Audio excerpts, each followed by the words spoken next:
Magandang umaga sa lahat, mga kanyog. So ito yung ating update after di bagyong uwan nung isang linggo. So ngayon lang kami nakabalik. So maganda naman, walang nabawas dahil nga ang Laguna ay hindi masyadong nabagyuhan. Praise the Lord at bagyo ay hindi ganong kalakas. Yan.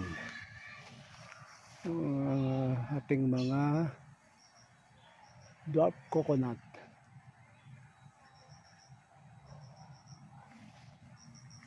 Okay naman ang mga bunga. Hindi siya nabawasan.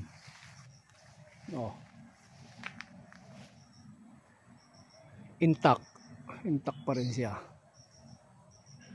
Yan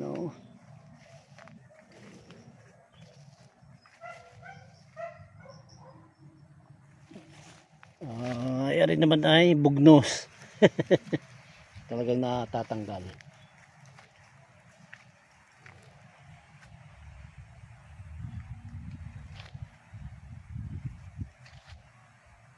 Natatanggal yung mga bugnos. Yan naman talaga sa nyog. So yan. Kaya tayo kailangang magpasalamat sa Panginoon. Sana wag nang bumagyo para at least hindi na tayo kakaba-kaba. Although mabababa naman siya, hindi masyadong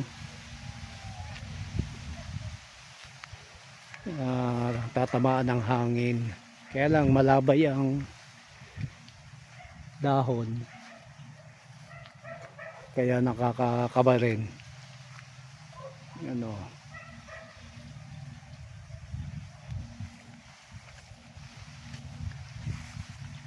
Mag-inang kambing ko parang nagtatae. Ito dahil bunga.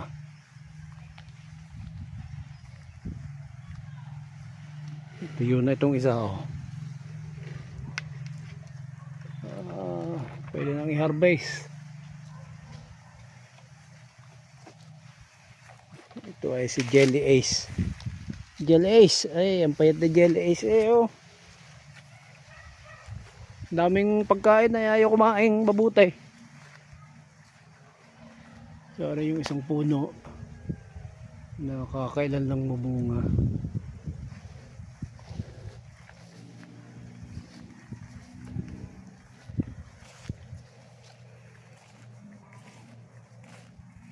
Check natin ang kambingan. Malinis. Lagyan natin ito ng tali para hindi malipad ng yero. Alam mo ba ina? Naglubaya na. May tuyo na rin isa. Medyo kakunti ang tuyo ngayon. Tingnan natin to kung lumubay na rin. Ay, pitare.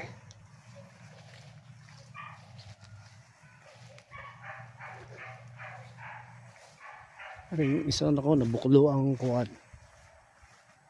Bagay babawi naman yan. Buklo ang pinaka-dulo. Pero hopefully bumawi naman. Kasi may bunga na rin yan Nabunga na. Yan Parang yan lang yung may buklo sa dulo. Yung iba naman ay walang problema.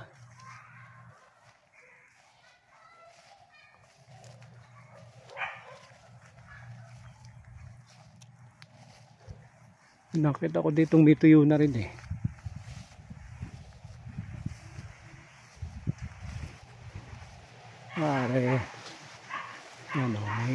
pwede na din i-harvest dalawa. Kasi ay tuyo na siya. Ito.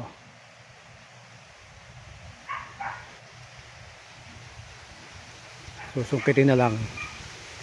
Yun lang, bye-bye. Maraming salamat sa panonood. Kung umabot ka hanggang dito, Thank you. May the good Lord bless you. At kung hindi pa kayo naka-subscribe, pwede pong pa-subscribe para updated kayo sa ating mga video. Maraming salamat. Bye-bye. God bless. Peace.